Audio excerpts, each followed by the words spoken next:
Glória a Deus.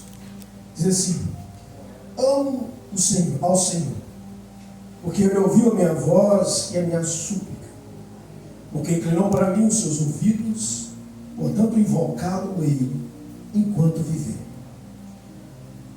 Cordéis da morte me cercaram, e angústias do inferno se apoderaram de mim. Encontrei aperto e tristeza.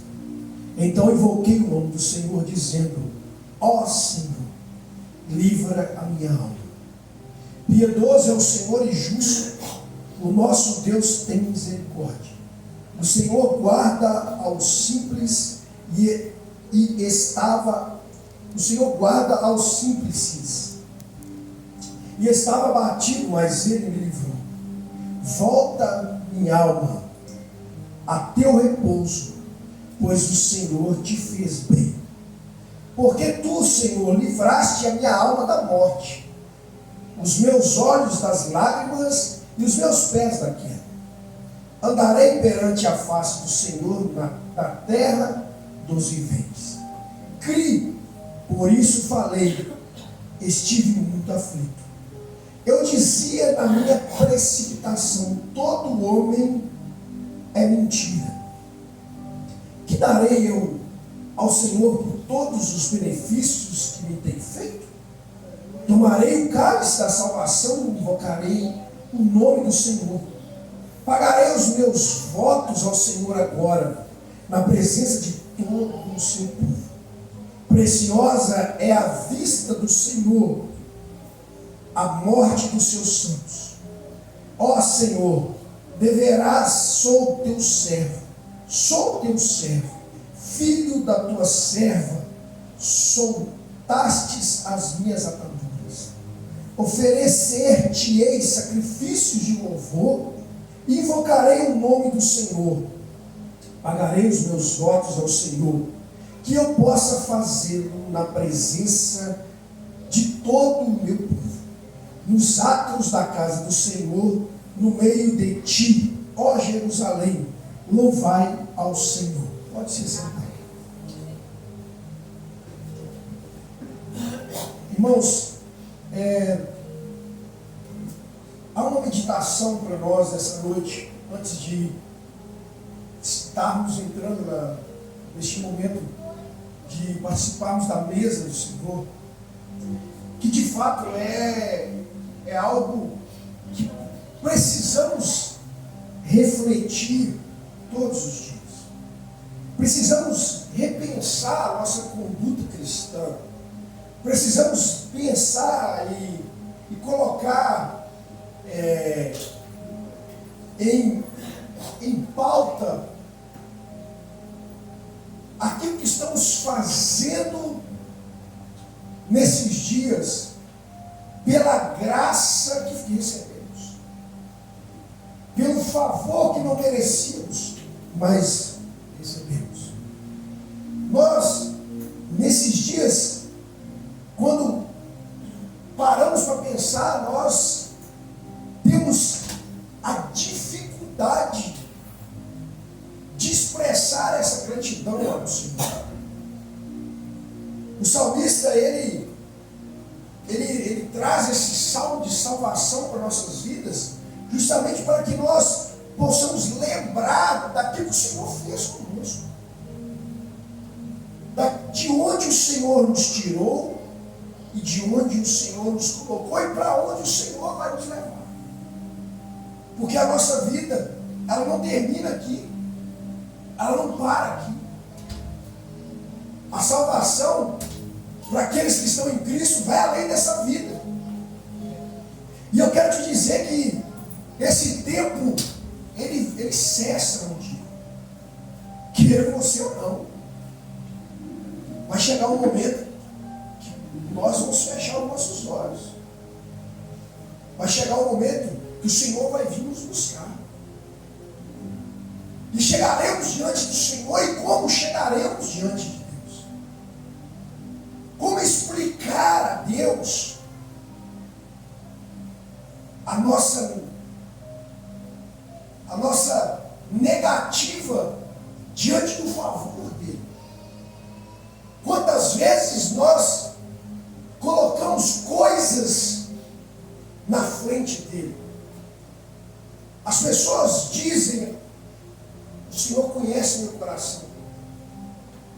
E esse é o fator chave que muitos vão ser pegos.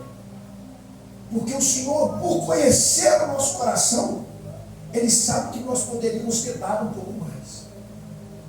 Ele sabe que nós poderíamos ter ido um pouco mais. Ele sabe que nós poderíamos ter enfrentado as coisas um pouco mais. E a Bíblia diz que aqueles que retrocedem, o Senhor não agrada. O Senhor não agrada daqueles que retrocedem. Ou seja, você está numa caminhada com Deus, e quando você olha para trás, o Senhor não agrada. Não agrada tanto que, biblicamente, o povo de Israel, que saiu do Egito, não entrou em Canaã. Muitos deles, por quê? Porque queriam retroceder. Queria voltar para o mundo, queria viver a vida no pecado, e não reconheceram o favor. Não reconheceram a graça. Porque o reconhecimento, como diz o salmista, servir a Cristo, trabalhar em prol de Cristo, viver uma vida focada em Cristo, aonde Ele é o centro de tudo, aonde Ele é o centro dos nossos planos e sonhos. O favor, o benefício de Deus está para aqueles que o colocam em primeiro, para aqueles que vivem uma vida pautada em Cristo. Se Ele for o centro de todas as coisas, as demais serão acrescentadas. Só que por mais que as pessoas preguem isso, nós vivemos um tempo em que as pessoas elas não levam isso muito a sério. As pessoas não levam esse negócio de levar para ir buscar o primeiro reino de Deus. Nós estamos vivendo um tempo em que as pessoas oram, como diz o povo aí do mundo, somente para o seu próprio umbigo. Se eu estiver bem, eu vou na igreja. Se eu não estiver, eu não estou nem aí. Eu não tenho compromisso. Pessoas que não têm compromisso, irmão, são pessoas que não reconhecem o favor de Deus. E aí o compromisso não é com o pastor, não é com a igreja. O compromisso é com uma aliança. É com uma aliança que nós precisamos ter esse compromisso. Porque de onde o Senhor nos tirou e onde o Senhor nos colocou e para onde o Senhor vai nos levar, que é a salvação. Aleluia, glória a Deus. Me faz entender que eu não posso colocar obstáculos para viver uma vida com Deus. Eu não posso colocar Deus em segundo plano. Eu não posso colocar Deus fora do centro. Esse é o favor. Esse é o compromisso. O salmista foi muito bem quando ele diz que o Senhor, Ele tirou, Ele foi piedoso, Ele foi justo, Ele tirou da morte, Ele ouviu na hora do clamor, Ele ouviu na hora que ele orou, que ele suplicou. Só que muitas das vezes nós falamos coisas na nossa ignorância, e muitas das vezes, com o tempo, nós deixamos de fazer. Nós deixamos de estar. Quando ele diz: andarei perante a face do Senhor na terra dos viventes, nós muitas das vezes falamos: eu sou de Cristo, eu sirvo a Deus. Mas quando o calo aperta, quando a situação vem, é onde o Senhor vê quem são os verdadeiros crentes. É quando o Senhor vê, o Senhor, Ele enxerga quando você fez lá um serviço pesado o dia inteiro, e você conseguiu arrancar as últimas forças para levantar sua mão e adorar Ele. É nessa hora que o Senhor vê os verdadeiros adoradores. É nessa hora que o Senhor reconhece. É por isso que a Bíblia diz no Evangelho de João, no capítulo 4, que o Senhor está em busca desses adoradores. Não são aqueles adoradores que dormiram o dia inteiro, estão descansados, e chegam à noite, está pulando, está cantando. Não. O Senhor está em busca daqueles que estão doentes, daqueles que estão enfermos, daqueles que estão sem condição física. Mas não deixe de adorar. Mas não deixe de levantar a mão e adorar. Mas não deixe de erguer levantar a tua voz e adorar. São esses crentes que o Senhor está em busca. São esses crentes que labutaram todos os dias, o dia inteiro. São os crentes que labutaram o dia inteiro e conseguiram, no resto das suas forças, mesmo que seja o resto das forças, sacrifício de louvor. Conseguiram se sacrificar por um propósito, por um favor, por algo que o Senhor colocou no coração. Esse sacrifício faz com que nós sejamos reconhecidos, não por as pessoas, mas pelo próprio Deus. É quando, não que o seu sacrifício vai te levar para o céu, não. O que te leva para, o que te traz a salvação não é por aquilo que você faz, é por aquilo que Ele fez. Mas os salvos aparentam por aquilo que faz. É a mesma coisa de dizer para você que Deus pode mudar o teu coração, mas quando Ele muda o teu coração, Ele muda o teu exterior também. Ele mudou, que vale só o coração, não. Quando o Senhor muda, Ele muda por completo. Aquilo que o Senhor faz, Ele não faz pela metade. É por isso que o coração convertido larga tudo, abandona tudo. É por isso que o coração que reconhece Cristo, para ele a vida não tem mais sentido. A igreja primitiva, ou a igreja do início, era aquela que vendia tudo. Era aquela igreja que pegava todos os seus bens e entregava os bens dos apóstolos. Essa igreja ficou lá. O que é de hoje? Mal sai de casa, a igreja. Mal vai à igreja. Acha, irmão,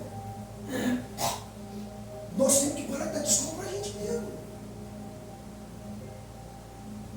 Você precisa, olha para quem está dizendo, você não pode dar desculpa para você mesmo. Você quer enganar quem? Você está querendo enganar quem? Nós estamos vivendo um tempo que a gente precisa parar de querer enganar a gente mesmo, porque senão a gente não engana ninguém. Estou com dor no cotovelo. Isso não vai te levar para lugar nenhum. Isso não vai te levar para lugar nenhum. Os homens amantes de si mesmos, que a Bíblia disse nesses dias, você vê, são pessoas que não têm compromisso com Deus. Nós estamos vivendo esse tempo, irmãos. Nesse culto de Santa Ceia, nós estamos vivendo um tempo em que as pessoas não querem o compromisso do Evangelho, de ir por todo mundo pregar o Evangelho. Ninguém quer isso mais não. Nós estamos pensando no ano de 2026, pensando e preocupado, pensando assim, meu Deus, cadê os obreiros da igreja? Cadê as pessoas que querem fazer a obra? Cadê as pessoas que querem dobrar o joelho e orar? Cadê as pessoas que querem, que têm um compromisso com o Evangelho? Cadê essas pessoas? Cadê essas pessoas que querem, que realmente quer dar alguma coisa por aquilo que o Senhor tem feito? Pelo milagre que o Senhor tem nos dado, pela graça que nos foi entregue. Cadê essas pessoas? É por isso que muitas das vezes nós precisamos nos despertar. Nós precisamos de um momento de nos levantarmos para aquilo que o Senhor quer fazer. Colocar à disposição, cumprir o seu desígnio, está dentro de um propósito de Deus para a sua vida. Eu não sei você, mas eu quero dizer para você, o Senhor, Ele pode fazer do jeito dele, da forma dele, mas o Senhor sempre nos dá a oportunidade de sermos usados por Ele. O Senhor sempre nos dá a oportunidade de sermos um instrumento dele. E é por isso que o Senhor conta com você nesse ano. É por isso que o Senhor conta com a sua, não só com a sua oração, mas conta com a sua presença, com a sua disposição, para que eu e você possamos continuar construindo aquilo que o Senhor nos chamou a fazer nesses dias. Nós precisamos, e não a noite mais menos oportuna do que resta, para nos relembrar o que darei ao Senhor pelos benefícios que Ele tem feito na minha vida. Aleluia. Você pode falar isso? Você pode dizer isso? O que darei eu ao Senhor? Todos os benefícios que Ele tem feito na minha vida. Será que Ele não tem feito nada tão bom na sua vida? Será que Ele não tem feito nada que possa te estimular a estar mais perto dele? Será que Ele não tem feito nada que possa te motivar a querer viver uma vida com o Senhor? Será que o Senhor está tão ausente da sua vida, ou você está tão ausente de Deus, que você não consegue enxergar aquilo que o Senhor está fazendo? Será que nós não conseguimos enxergar aquilo que Deus está fazendo na nossa vida? Quão maravilhoso é! Quão grande Ele é! Como nós cantamos, né? Grandioso é isso. Então minha alma canta. Será que sua alma está cantando? Ou sua alma só está murmurando? Será que sua alma está se alegrando com a grandeza dele? Ou você está só tão longe, ou você está tão longe dele que está só, se encontrando só? Nessa mesa, irmãos, nesse momento que estamos aqui, na Santa Ceia, é uma palavra que nós precisamos voltar a meditar. Precisamos voltar para o nosso coração, justamente para dizer para nós mesmos, até quando nós vamos dar desculpa para não fazer aquilo que o Senhor nos chamou a fazer? Até quando você vai continuar com a tua vida bagunçada para não fazer aquilo que o Senhor te chamou para fazer? Até quando? Até quando nós vamos empurrar as coisas com a barriga para não nos colocarmos à disposição daquilo que Deus projetou para nós? Irmãos, eu quero deixar esse salmo para a nossa meditação. Eu quero deixar esse salmo para mim e para a sua meditação nessa noite, para que eu e você possamos, em nome de Jesus, nos despertarmos nesse mundo que está começando. É apenas o segundo sábado, ou o terceiro sábado desse mês. É isso? Terceiro? Terceiro sábado? Só o terceiro sábado. Fala com ele assim, já está acabando. Daqui a pouquinho é dezembro de novo. E já tem quantos dezembro que você está desse jeito aí? Olha que ele fala com ele. Tem quantos dezembro que você está desse jeito aí? Quantos dezembro você está assim? É. Amém?